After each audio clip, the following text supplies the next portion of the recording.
gotta make it out to Vegas, where the lights shine bright. Vegas, in the clear desert night. Vegas, where they can make you a star. Vegas, at the NFR. NFR Extra is a podcast dedicated to the Wrangler National Finals Rodeo and features icons and personalities that embody the Western lifestyle.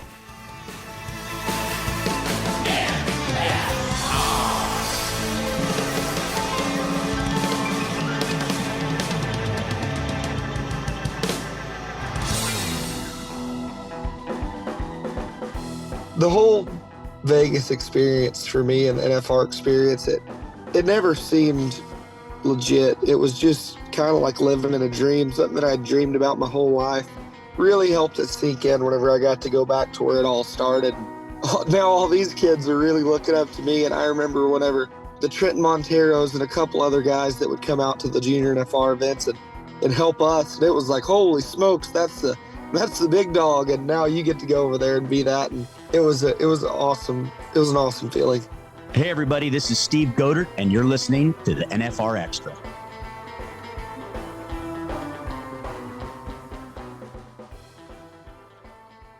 Well, we are uber excited to have our guest today, Bradlee Miller, coming off his first trip to the Wrangler National Finals Rodeo. Bradlee, how's the season started off so far in 25? 2025 has been a good season so far. I've been to 10 or 12 rodeos, and I've won a check at nearly every one, and I'm on the right track to get started. Did you see, I mean, it's not a foregone conclusion that anybody that comes up through the ranks is obviously going to make the NFR, but was there a moment where you started to feel more and more comfortable because of maybe past events like the Junior World Finals that brought you to Vegas earlier than you would have in your professional career?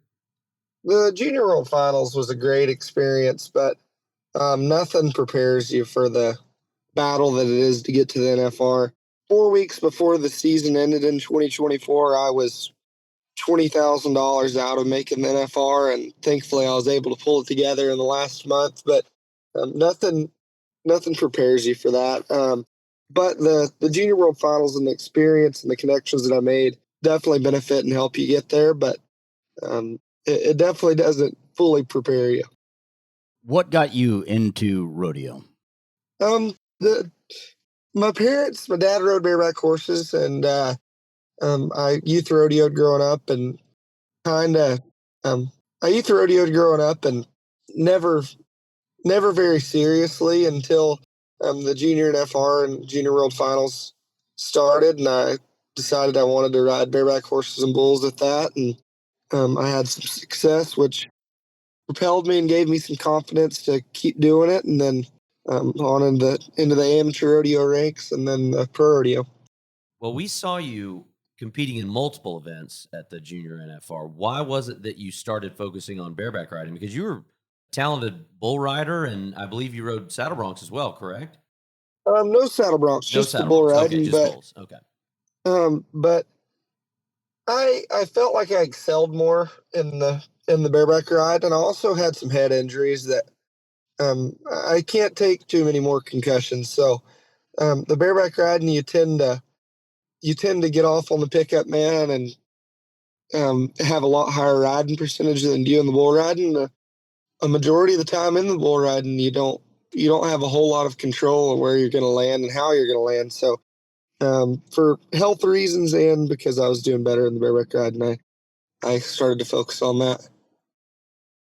It's impressive. We were just having this conversation earlier on about how the progression of the bareback riding, especially over the last, probably 5 to 10 years, say, where, it used to be the wild man's event. And, back in the day when your dad was probably riding bareback horses, there was a little bit different behavioral amongst the bareback riders. Now, the bareback riding is, when they say the most physically demanding sport, that's just not on the toll for the 8, 10, 12 seconds that you're on that horse.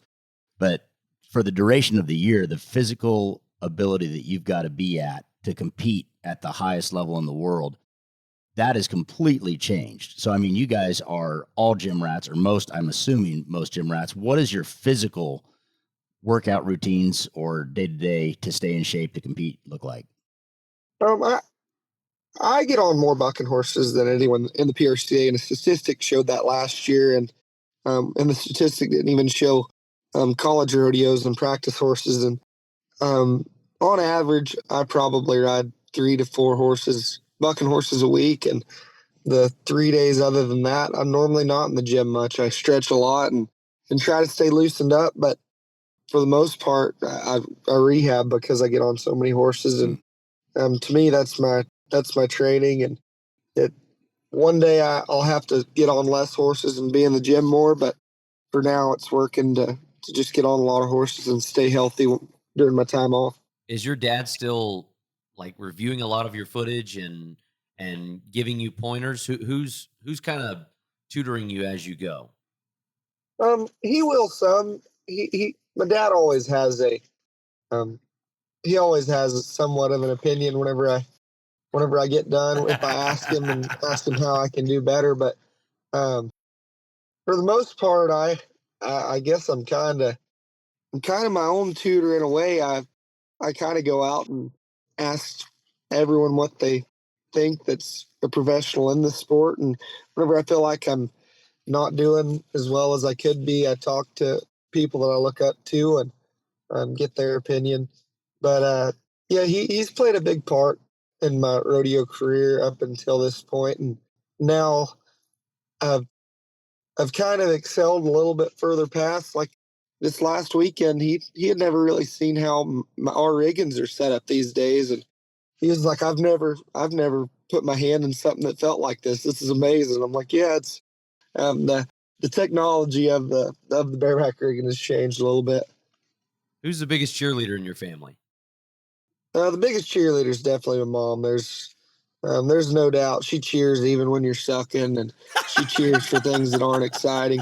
I remember being in junior high once, and I was the last bull rider out in the junior high state finals, and I was no one had rode a bull yet. Mine jumps out once or twice and then stops and stands there for 8 seconds, and I'm 33 or 36 points, but I was the only person to stay on, so there's no reason to take a re-ride. And, I win the round, and I remember getting off and my mom hollering and screaming for 36 points, and I was like, "Mom, please shut up. I don't want anyone to know who I am." Wins a win, baby. Wins a win. So Yeah.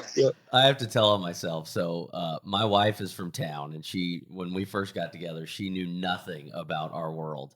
So I take her to a team roping, and poor thing, she's sitting in the stands sneezing, and she's got a box of Kleenex. And anyway, I miss the steer, and I come back around, and I am pissed. And she's smiling, and I said, I'm sorry. And she goes, "What are you apologizing for?" I said, "I missed." She goes, "I know, but you look so good doing it."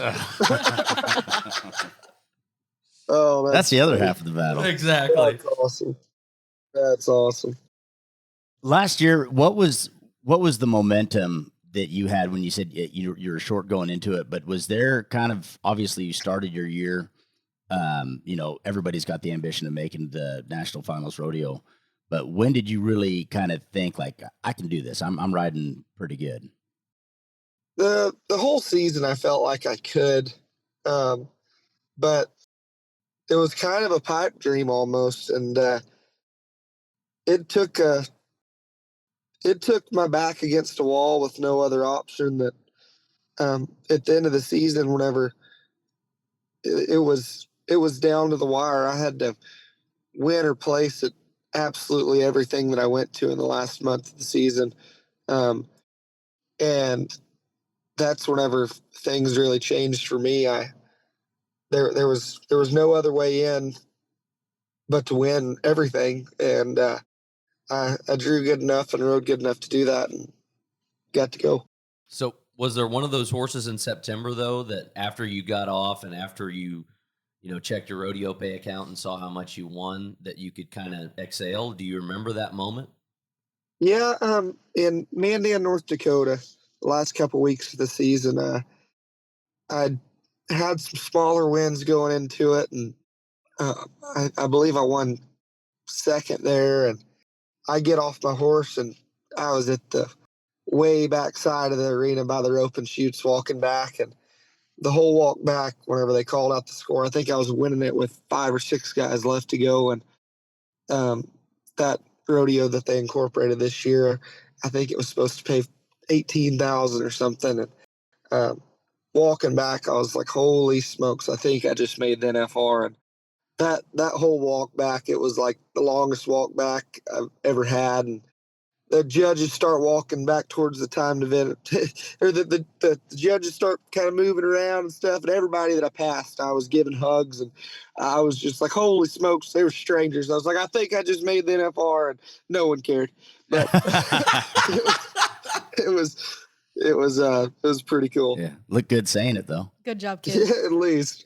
Yeah. Well, being an NFR rookie, though, I mean, when we were at the brand new Plastic Palace that the Junior National Finals is going to be hosted in, we were talking to some of your family members and friends and stuff, and it was almost like a pinch me moment because, I mean, you had an awesome NFR. So, I mean, if there's a level of rookie nerves or anything like that, it didn't find you. Yeah, going back to the Junior NFR this past year, it was kind of a surreal moment. When I walked over to that arena, I felt like I forgot my rigging bag because I kind of felt like I still belonged there a little bit. And I was at the Thomas and Mack, not the tent outside the convention center. But yeah, it was that was a pretty neat moment. The whole Vegas experience for me and the NFR experience, it never seemed legit. It was just kind of like living in a dream, something that I dreamed about my whole life. And it really helped it sink in whenever I got to go back to where it all started. And now all these kids are really looking up to me. And I remember whenever the Trenton Monteros and a couple other guys that would come out to the Junior NFR events and help us. And it was like, holy smokes, that's the big dog. And now you get to go over there and be that. And it was awesome. It was an awesome feeling. Yeah, little bit probably different experience signing autographs being a NFR bareback rider versus the Junior World Finals deal. When it is a little different. People seem to care a little bit more. Yeah, that's awesome, man. Let's take a quick pause, and we'll be right back. Looking to rope in some news and features you can't find anywhere else? Then look no further than the series of blogs at nfrexperience.com. You'll find customized content from experts in all things rodeo and Las Vegas. There's the NFR Insider, Lessons for Rodeo and One-on-One with Susan Canode, Gold Buckle Buzz with Brian Hurlburt, NFR Experience with Patrick Everson, and the Junior NFR with Jack Nowlin. There's something for all rodeo fans. Check it out at nfrexperience.com. 40 years in Vegas, the Wrangler National Finals Rodeo.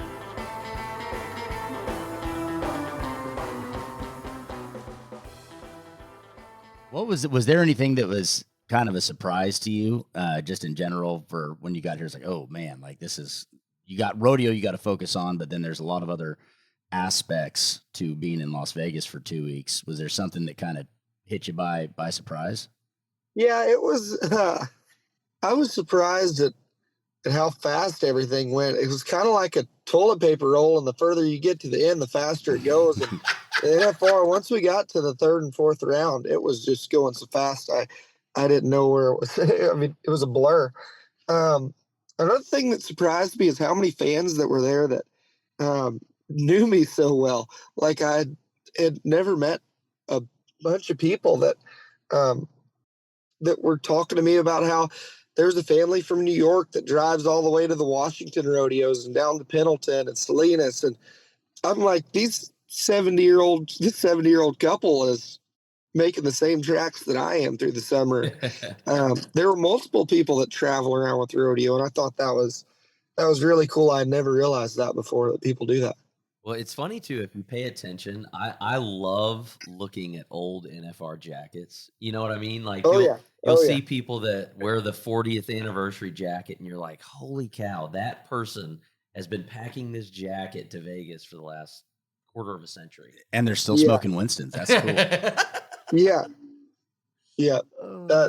it's pretty cool. So I got to ask a real personal question, man. But Okay. this is, what was it like to win the amount of money that you won at the NFR? It didn't seem like a very large majority of my money I deferred into 2025. Yeah. So whenever you defer it, you don't really see any of it. So I had a lot of money come in. 20% of it came in 2024, and it made a huge difference to my bank Right. account. And I was like, "This is awesome." I'm like, I felt quite wealthy at the moment, and January 8th or 10th comes around, and the other 80% hits, and it's like, geez, Capital One signed me into the wrong account because this is kind of crazy. So it's definitely freed me up to pay like some unpaid tolls and stuff like that. But yeah, it's a weird. It's pretty weird. I've never really had money until now. Me neither. So, I mean, when you're at the age that you're at the position that you're at as a rookie, everybody, go do the best you can. Do you think that this is going to change your mentality of having like, okay, I've got a little bit of money here. I don't have to, essentially kill yourself. You already get on a pile of horses each and every year. So is this going to change your approach for this year, how you do things, or is it just going to be standard quo? Well, as of now, I'm young and healthy and single, and I don't have much tying me to home, so I'm still going to go at it hard. And I guess we're in February now, and I think I've won 65,000 for the new year. So my goal this year is to break Keenan's regular season record, Oof. and so I'm not going to slow down at all. I know the year he broke that record, he went to every rodeo on the face of the earth, and I don't think I'm going to do anything different. Yeah, let's see how long the single part of this whole deal lasts with making money and being number one bareback rider in the world. The real question here is, did you splurge on anything? Like, was there one random purchase you had to go make now that you had enough? Oh yeah, I bought a couple dumb things, not too much though. I try to keep my extracurricular spending to a minimum, but whenever we were in Vegas, I did go to the Balenciaga store, and I got some Balenciagas, and I got some Gucci, and then some other stuff. And once I got home, I bought a Suron, which is like a really expensive electric dirt bike. So I got a few things that I've had my eye on for a long time. Well, not the Balenciagas. I'd never heard of those, but I thought they were cool. But I've bought a few things that just to have fun on, I guess. So have you always been bougie? No, I'm still not bougie. I just have Balenciagas. I found out that you can have Balenciagas and not be bougie, because that is me. Okay. What is a Balenciaga for, just in case I see it on a credit card statement and I have some more questions to ask my better half? Oh, well, they have some shoes that are like 1,500, and then they have like a suit thing that's a few thousand. Just some silly stuff. So, Right. But and you're not bougie though. Okay. All right, I mean, it's all the No, same I designer don't even- elements. Yeah. Yeah, I actually went bow fishing last night in them, so they're not very special to me, honestly. He just had to say he bought them and he has them. Like, Yeah, it's one of those that's things right. like I showed up and I had it. In the words Like, of Cardi B, the ones that look like socks, or Yeah. Yeah, they do look kind of like socks. I went bow fishing in last night. All right. So getting back to practical, with your dad being a rodeo coach, have you acquired your degree yet? I have not acquired my degree yet. I have one more semester. Okay. This is my last semester, but at the moment, I am failing zoology. Oh, dude, zoology. Because That's why there's a bucket Crawford. horse in your front yard. Yeah, well, now there's 3 actually, and they're all surrounding my truck. I'm sitting in here because it's quiet. But yeah, zoology is proctored, so I'm not able to have any help from others, which I guess you're not really supposed to in any of them. But so I'm failing Formalities. zoology, so I might have to take some summer classes. But I am getting my degree. That'll Good, boy. good What- for you. What do you? What's your major? Construction management. Very Oh, nice. nice. Yeah, that's solid. Yeah. So I know you're young, single, and bougie. But what? Not bougie. What's But like partially bougie. what's- Only the part-time bougie. I know it's down the road, and no one ever likes to think of this. But what's the post rodeo plan? So you're 45, and you have multiple pairs of nice shoes and a new suit. And what are you going to do with that construction management degree then? Well, it's kind of a long road to where I want to be. But rodeo is definitely helping me speed that up. I want to build some rentals for college rodeo athletes here at Sam Houston, and I'd like to build a lot of those. And I'm in the process of doing that now. And then eventually, I'd like to have a hunting ranch where you can come out and go duck hunting in the morning and fishing in the afternoon and shoot a whitetail in the evening. Wow. That's kind of that is the end goal. I'd like to take people hunting for a living, but I have a long ways to get there because the price of land in Texas, it's pretty steep. Sure, that's awesome. That's a sportsman's dream. Sounds like we're Yeah. gonna sign up for that as soon as it's released. Well, when the website goes live, let me know. I'm going to be on the waiting list. Okay, sounds good. What when I want to go back to the Wrangler National Finals rodeo side of it.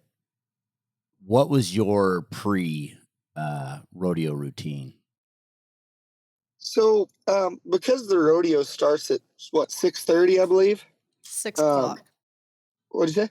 6 o'clock. Don't be 6 late. o'clock. You're the first event. Yeah, 6 o'clock. So because the rodeo starts at 6 o'clock, you don't want to be late to that one.